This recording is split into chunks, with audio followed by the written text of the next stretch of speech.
So here it is right here, and they said there's docs on the side, or just scroll down on here. This is the docs. Okay, great. So welcome to WinWin, and this is explain. Go ahead and explain what we're seeing here.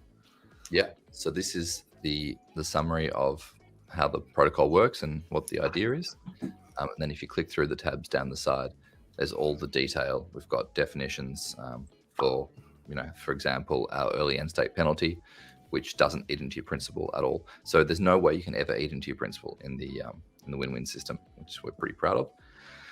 And then we've just defined some of the other things in the protocol. We've got our yield is broken down there. So that shows how yield for win stakers works, but also how yield for stakers of non-win assets, for example, loan, USDL, mint, hopefully Pulse, internet money, wallet, dividend, etc. How that all works. What percentage of your yield goes off to prize pools, what percentage of your yield goes off to as a daily yield, base yield, what percentage is allocated to the win stakers. As you can see there, for example, 6% of the yield goes to win stakers for their prize draws, 3% of the yield goes to win stakers as base yield, but 60 goes to the same stakers as you for prize draws, 30 goes to the same stakers as you for base yield, and then 1% goes to an address with no expectations of how it could be used, but could hypothetically swap the yielded asset for win, then burn it. So buy and burn. Mm-hmm. Awesome. So the little tiny mystery box there at the end, little cherry on top. That's right. Cool. And then it says when Hex is state, it tells you you're going to win Hex in prizes. It says when Mint is state. What's Mint? Is that the Mintra? Oh, Mintra. Okay, so when Mintra state, they will be paid in Pulse. Yeah. So this little section here is just showing that, because people would ask us when we were explaining the concept, because, oh, what am I going to win? Am I going to win a car? Am I going to win some NFTs? It's like, no, you're going to win. You're going to win the asset that you would get if you just natively staked what you had. So if you're holding loan, you're going to win USDL. If you're holding Mint, you're going to get Pulse. Like it's just basically, you've just gone to the yield factory via a different route. Okay. Now, you mentioned earlier, if you emergency end stake, so let's say I stake Hex for a year with WinWin, and then I do an early emergency end stake, then I wouldn't pay a penalty, but wouldn't there be a penalty on the Hex side of that one? Or how does that work? Yes. So the early end stake applies to all the tokens in the WinWin system. You've got to be staked for at least 30 days. Otherwise, you lose your yield, any prizes that you would have won, but it never eats into your principal, except for potentially Hex, which is more complicated because of the time locking. I believe that Merch, who's one of the co-founders, found a way around this. And then when we showed it to our devs, they were like, oh, that's exactly what we were thinking too. So I'm confident that that problem's been solved, but I personally don't completely understand how that section works. So that's something I would have to come back to you on. Okay.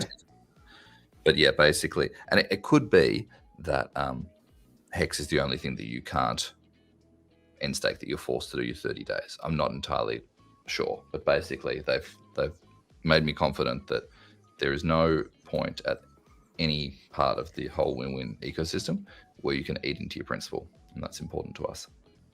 Awesome. That's really cool. It's risk-free gambling, right? As we were saying earlier. And then the word gambling has negative connotations, and that's what our sacrifice is: a political statement against traditional gambling because it's exploitative. But things like Pulse Pot, for example, that's not exploitative. It's just, you take a risk, and if you lose, you lose your principal. But at least it's not like the house always wins. It's not a complete scam like when you go to the casino and you play on the pokies or. Right.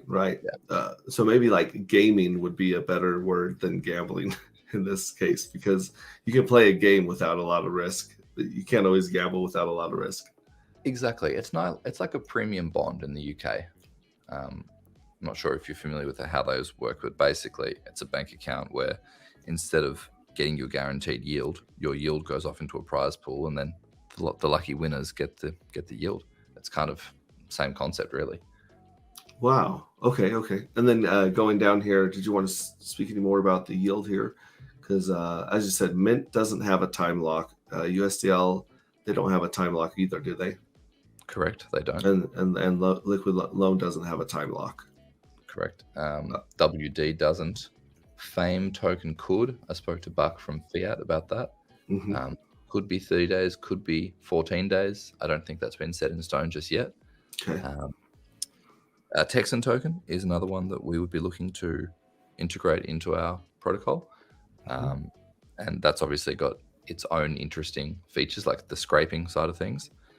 So, yeah, I mean, just the fact that we can grow our protocol over time is something really thrills me. I think it's going to keep us busy and having fun for many years while we see exactly what you were talking about before, you know, some of the 8 billion people starting to join our ecosystem and understand crypto better and sort of take control of their financial future rather than just being at the mercy of the banks and getting, you know, what, 8% in your superannuation or your 401k or whatever it is. I think crypto can do better than that. Definitely. And I'm starting to understand that silence that you had on your voice chat where you're like, there's so many moving parts to this. It's quite intricate. So I've got to take my hat off to you guys. Thank you. And it's been a little bit of a challenge explaining the complexities of the protocol to people when, you know, some things in comparison are so simple as, you know, with so many different aspects to it. It's a little bit complicated, but I think it's worth taking the time to wrap your head around. Yeah. So for those that are willing to put the time and effort in understanding it, they'll be the first movers and they'll figure out the game theory the fastest, right? Exactly. Awesome. And you want to go on to prizes here? Yeah, for sure. Okay, cool. So if you've ever been on the Pull Together DApp and you start staking your USDC, it tells you your percentage of winning, and we're going to have that same thing built in to ours. So it's actually quite easy to see what your chance of winning is. But the way that we have broken it down is that roughly 1 in 3 users will win a prize every single draw. Now, that doesn't mean that 1 in 3 users will win the top prize, obviously, but it's a prize. So the first prize is 1 staker gets 60% of the prize pool. Second prize, 5 stakers win 10% of the prize pool. Third prize, 5% of stakers win 10% of the prize pool. Fourth prize, 10% of stakers win 10%. Fifth prize, 15% of stakers win 10%. So from a psychological point of view, if you are winning fairly frequently, I think that's really fun for people. Even if you're only winning a couple of bucks here and there, and you haven't yet, you know, won the jackpot or the first prize or whatever you want to call it, I think it's fun, and it's definitely an incentive to keep checking, logging in to the DApp and clicking around and saying, oh yeah, look, they've added a new asset now, or, you know, oh look, someone else just staked less than me and won more than me. You know, I guess you'd wish it was you, but there's always stuff to talk about. And from a marketing point of view, I think that's important. You know, it's never every month. Well, starting off, we should be able to have prize draws every month, and then once we deploy new smart contracts, if we stagger them, we could be having prize draws weekly, or even starting to get out every couple of days.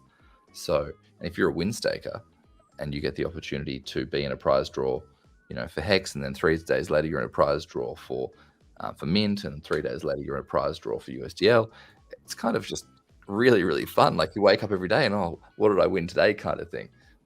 And even if you didn't win, you got some guaranteed yields. So I think it's a really fun protocol. It makes savings fun. And that's what it, at the very base of this, it is savings that people are doing. Yeah. So some people have said to us, oh, well, it's still gambling. You're not gambling with your principal, you're gambling with your yield. And that's a fine way of looking at it. But I think it's a fun way of saving, and it's completely fair. So if there's 2 things that are the most important to us, it's security and fairness. We were chatting behind the stage before the show about the security process and the auditing process and how seriously that has to be taken.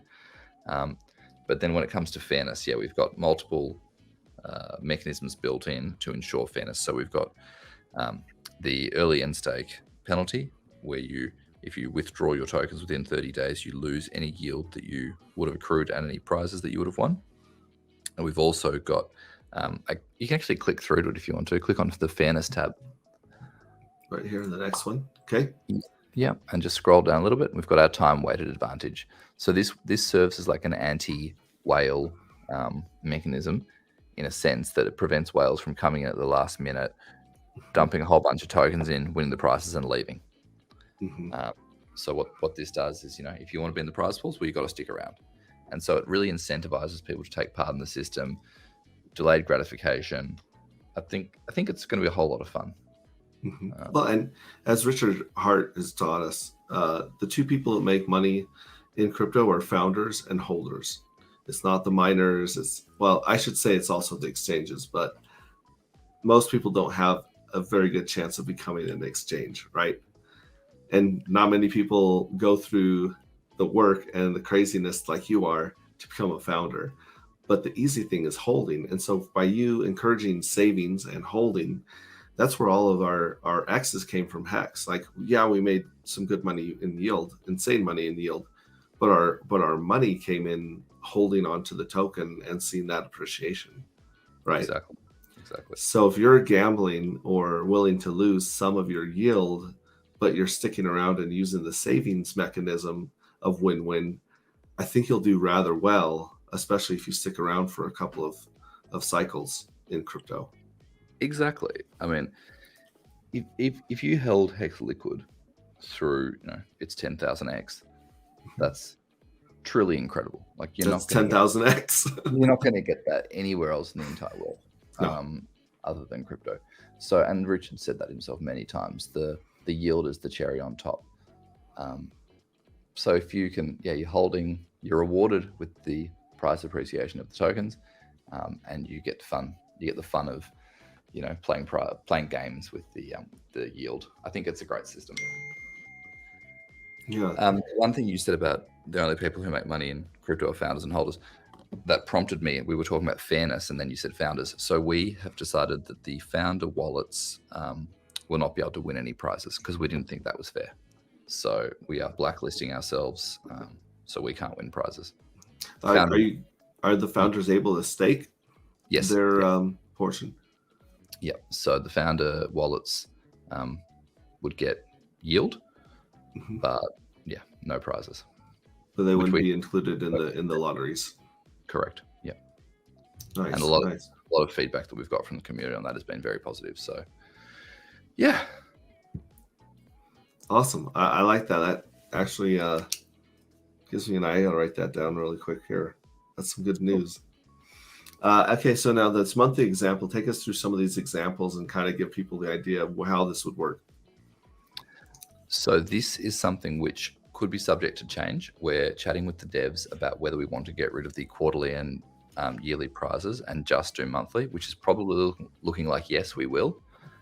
So let's just look at a monthly prize up here, do an example, but understand that the values could be significantly higher than we were initially projecting, because if you get rid of the year and you roll all that value into the month, then the monthly prizes get bigger. But so user stakes 1,000 win tokens, which brings the total number of staked wins tokens to 40,000, and they serve 6 days of the monthly draw. Their odds of winning are multiplied by the days served in the stake as follows. Because there was only 40,000 in the draw and they provided 1,000 of them, that was 2.5% of the prize pool. So that was 1 in 40 odds.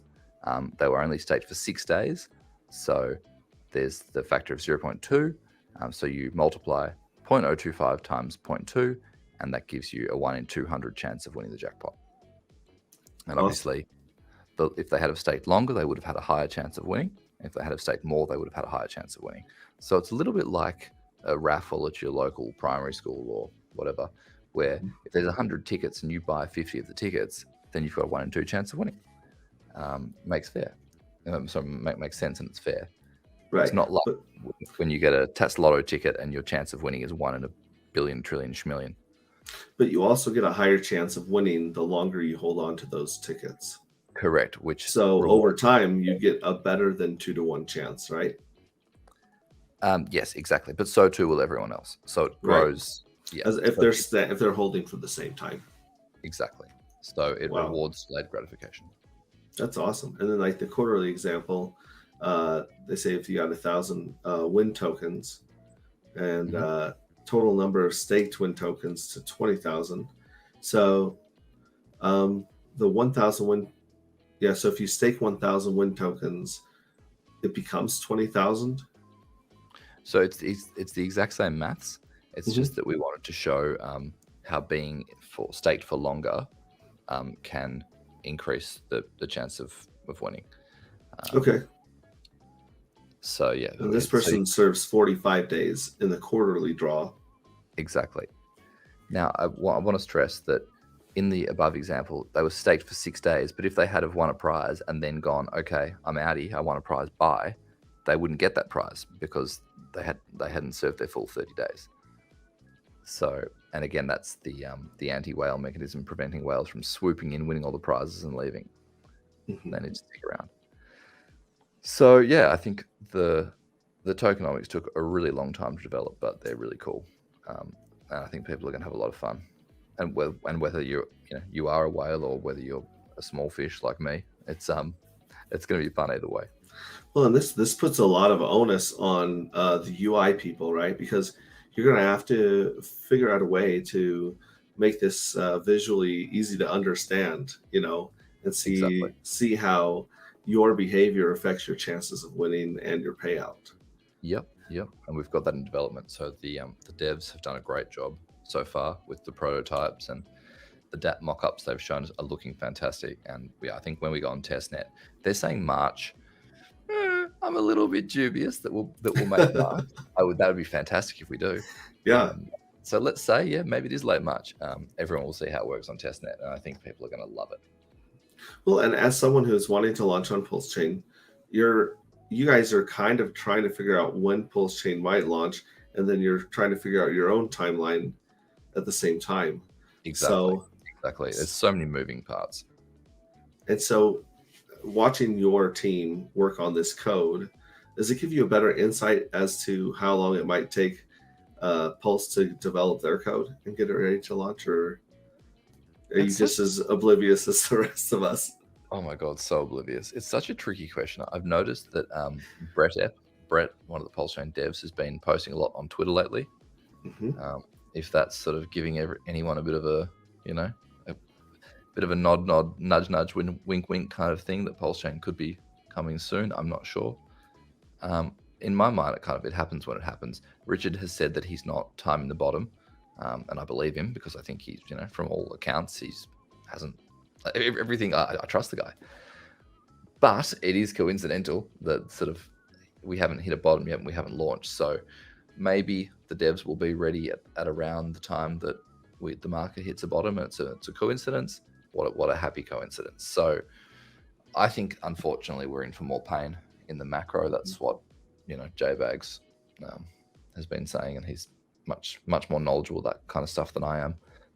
All the headlines and the news. Buck from Fiat has been saying the same thing, that 2023 is going to be a world of pain. So maybe we'll have to wait for a bit longer for Pulse Chain. I have no idea. Well, and the hardest